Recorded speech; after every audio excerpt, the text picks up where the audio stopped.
Cipher case के jail trial की समाअत बगैर कार्रवाई मुलतवी हो गई। चेयरमैन तहरीक इंसाफ और साबिक वज़ीर आज़म इमरान खान की गैर कानूनी कैद को आज 96 रोज़ गुजर चुके हैं। इमरान खान 96 रोज़ से बगैर किसी सज़ा के जेल काट रहे हैं। पहले इन पर जाली तोशाखाना केस बनाया गया और फिर अदम एतमाद तहरीक के तमाम किरदारों को बचाने के लिए साइफर केस बना दिया गया। साइफर केस इतना जाली है कि ओपन कोर्ट में इसका ट्रायल जग हसाई की वजह से नहीं किया जा रहा। इसी सिलसिले में आज अडियाला जेल में गैर कानूनी समाअत हुई, जो बगैर कार्रवाई 14 नवंबर तक मुलतवी कर दी गई।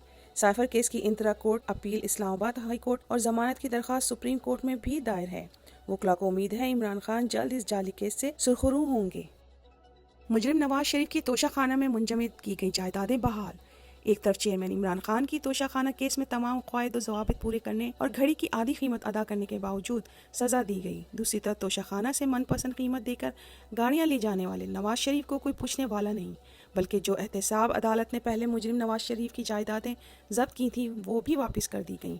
कौम देख रही है कि हकीकी आज़ादी के लिए लड़ने वाले लीडर के लिए जेल और ज़मीर का सौदा करके वापस आने वाले के लिए अदालतों के जरिए नवाज़शात की जा रही हैं।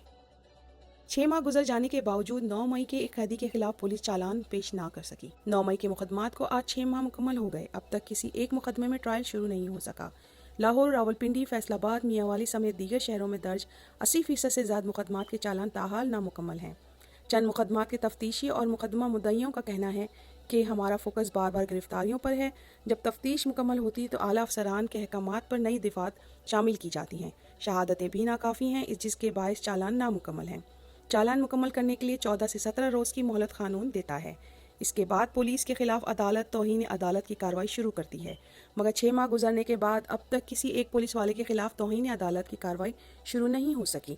दहशतगर्दी की दफ़ा इस वक्त लगती है जब पब्लिक मुकाम पर फायरिंग हो, मगर डंडे सोटों वाले एहतजाज पर भी ये दफ़ा लगाई गई। तफ्तीशी अफसरान का कहना है कि चालान मुकम्मल ना करने की वजह प्रेस कॉन्फ्रेंस का टाइम देना भी है। चालान के बाद जेल ट्रायल बेशतर मुकदमात में 15 दिन में मुकम्मल हो जाना है, जिसके बायस बेशतर लोग रिहा होंगे, क्योंकि अब तक वो कानूनी तौर पर 1 साल की सज़ा पूरी कर चुके हैं। बेशतर ने बरी होना और कुछ को मामूली सज़ा होनी जो वो पूरी कर चुके हैं। यही वजह है कि मुकदमात के चालान पेश नहीं हो रहे। यहाँ पुलिस के साथ अदालतें सबसे बड़ी मुजरिम हैं जो चालान मुकम्मल ना होने पर खामोश हैं। पाकिस्तान तहरीक इंसाफ के मरकजी additional secretary general Ali Nawaz Awan के जबरी अगवा का मामला। पार्टी के मरकजी वकील रहनुमा डॉक्टर बाबर अवान ने अली नवाज अवान की बाजियाबी और उन्हें अदालत में पेश करने के लिए दरख्वास्त पेशावर हाई कोर्ट के एबटाबाद बेंच में जमा करवा दी। दरख्वास्त पर समाअत 13 नवंबर बरोज़ पीर को होगी। मुकदमे में रिजवान अख्तर अवान एडवोकेट, आमना अली एडवोकेट, सरदार मसरूफ एडवोकेट, अतीकुर रहमान एडवोकेट और बैरिस्टर अब्दुल्ला बाबर अवान भी डॉक्टर बाबर अवान की मावन करेंगे। हमें काफ़ी उम्मीद है कि अदलिया अली नवाज अवान की फौरी बाजियाबी के लिए मौसर कार्रवाई करेगी।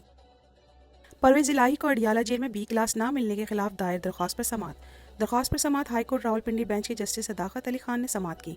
परवेज़ इलाही के वकील सरदार अब्दुल रज़ाक एडवोकेट ने दलाइल दिए अडियाला जेल में बेहतर क्लास और सहूलियात के हकदार हैं। फैमिली और वकला के दरमियान मुलाकात में गैर कानूनी मदाखलत की जाती है। परवेज़ इलाही को अडियाला जेल में घर से लाया गया खाना देने की इजाज़त नहीं दी गई। जेल इंतजामिया की जानिब से अदालत में एक रिपोर्ट जमा करवाई गई। रिपोर्ट के मुताबिक बी क्लास देने के हवाले से होम सेक्रेटरी पंजाब को रिपोर्ट भिजवाई गई। अदालत ने होम सेक्रेटरी पंजाब और जेल इंतजामिया से 1 हफ्ते में तफसीली रिपोर्ट तलब कर ली। मेरी ज़बान मेरी मिल्कियत है, किसी की जागीर नहीं। 6 माह से गैर कानूनी तौर पर कैद सनम जावेद ने जेल से ख़त लिखा है, जिसने सवाल उठाया है क्या ताकत के ज़ोर पर पार्टियां ख़त्म की जा सकती हैं या किसी के दिल में ज़बरदस्ती एहतराम निकाला जा सकता है। हमारी तरबियत पर सवाल करने वालों ने मुल्क के 70 साल साबिक वज़ीर आज़म को धक्के देने वालों की तरबियत पर सवाल क्यों नहीं किया? एहतजाज पे क्यों गए? हमसे ये पूछने वालों ने ये पूछा कि घरों में दीवारें पलांगने का रिवाज किसने डाला? ये कैसा आज़ाद मुल्क है जहाँ अपनी मर्जी से बात करने की भी इजाज़त नहीं। मेरी ज़बान मेरी मिल्कियत है, किसी की जागीर नहीं। बिलावल के झंडे लगवाने के लिए पाकिस्तान का परचम उतार दिया गया। बिलावल का 13 तारीख को मुट्ठी में जलसे के हवाले से मुट्ठी में पाकिस्तान के झंडे उतार के फेंके गए और पाकिस्तान के परचम की जगह पीपल्स पार्टी के झंडे लगाए जा रहे हैं। सरकारी वसाइल का बेतरीक़ इस्तेमाल। हुकूमती ओहदे जूते की नोक पर, इमरान खान से वफा तब्दील नहीं करूंगा। तर्जुमान इंसाफ लॉयर फॉर्म मशाल यूसुफजई ने अपने ट्वीट में बताया, हमारे ILF के पेशावर डिवीज़न के सदर और खैबर पख्तूनख्वा बार कौंसिल के मेंबर नुमान काका खेल साहब को एडवोकेट जनरल ऑफिस में additional advocate general Khyber Pakhtunkhwa के ओहदे की ऑफ़र की गई और सीधा नोटिफिकेशन इनको दिया गया, लेकिन वो नौशहरा में वर्कर्स का पुरसाने हाल थे। اس پوسٹ کی تنخواہ 6 سے 7 لاکھ سے زیادہ ہیں اور مرات الگ، اور اگر قابل ہو تو ہائی کورٹ کے جج بھی لگ جاتے ہیں آپ۔ بدلے میں ان سے کہا گیا کہ آپ عمران خان سے اپنی وفاداری تبدیل کر لیں، لیکن انہوں نے اس عہدے کو جوتے کی نوک پہ رکھ کے ٹھکرا دیا کہ وفاداری صرف عمران خان کی ہے۔ عہدوں پہ بکنے والے اور لوگ تھے جو چلے گئے۔ میں تحریک انصاف کا ادنیٰ ورکر ہوں اور اس ملک میں رول آف لا اور حقیقی آزادی کے لیے کھل کر عمران خان کا ساتھ دوں گا۔ نگراں حکومت کی نمائندگی نون لیگ کے احسن اقبال کس حیثیت سے کر رہے ہیں؟ چین میں ہونے والی BRI کانفرنس میں پاکستان کی نمائندگی احسن اقبال اور مشاہد حسین کر رہے ہیں۔ کیا نگراں حکومت نے باقاعدہ طور پر نون لیگ کے حوالے انتظامی معاملات کر دیے ہیں؟ نگراں حکومت نہ صرف غیر آئینی ہو چکی ہے بلکہ اس کی ایک جانبداری بھی مکمل کھل کر سامنے آ گئی ہے۔ سپریم کورٹ اور الیکشن کمیشن کب نوٹس لیں گے؟ غریبوں کے لیے پناہ گاہیں بنانے والا آج خود غیر قانونی طور پر قید۔ آج سے ٹھیک 5 سال پہلے چیئرمین عمران خان نے پہلے احساس پناہ گاہ کی بنیاد رکھی تھی۔ یہ عمران خان کی سیاست کے ایک اہم ترین پہلو انسانیت کی عملی مثال تھی۔ عمران خان کی حکومت ختم ہونے کے بعد غریبوں کو بے یار و مددگار چھوڑ دیا گیا۔ عمران خان کے شروع کردہ کئی منصوبے بند کر دیے گئے۔ غریب قوم کے لیے آٹا مزید مہنگا کر دیا گیا۔ آٹے کی قیمت میں مزید اضافہ ہو گیا۔ 20 کلو آٹے کا تھیلا 100 سے 150 روپے تک مہنگا ہو گیا۔ قیمت 2800 روپے ہو گئی ہے۔ فائن آٹے کا 20 کلو تھیلا 100 روپے مہنگا کر کے قیمت 2900 روپے مقرر کر دی ہے۔ رواں مالی سال کی پہلی سہ ماہی میں ایڈجسٹمنٹ کی مد میں کے الیکٹرک سمیت دیگر صارفین کے لیے بجلی مزید مہنگی ہونے کا امکان ہے۔ تفصیلات کے مطابق کراچی سمیت ملک بھر میں بجلی مہنگی ہونے کا امکان ظاہر کیا گیا ہے۔